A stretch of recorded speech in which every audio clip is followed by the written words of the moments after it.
Ako po'y nagbabalik at napag-isipan kong mamimigay at mamahagi ng mga orasyon na galing sa isang lumang libreta.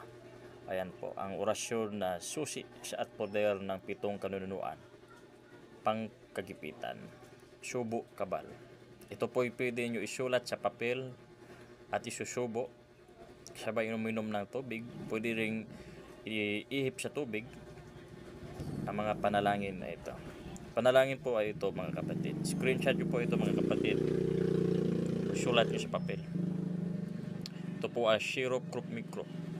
Kupsit Mikulum Mikulam Mikol. Gigus Pilpus Kuap Inta Roko Bayo Ikobli Paos Pintak Batro Batrak. Baratrak Hoksisit Habunus Manis Nis Dios.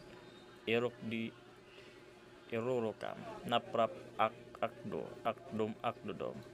Yawa. Yan po yung, mga kapatid, ang tamang pagpigkas niyan. Screenshot nyo po, kapatid, at paki-like and share na lang at paki-comment kung ito ba'y gumagana.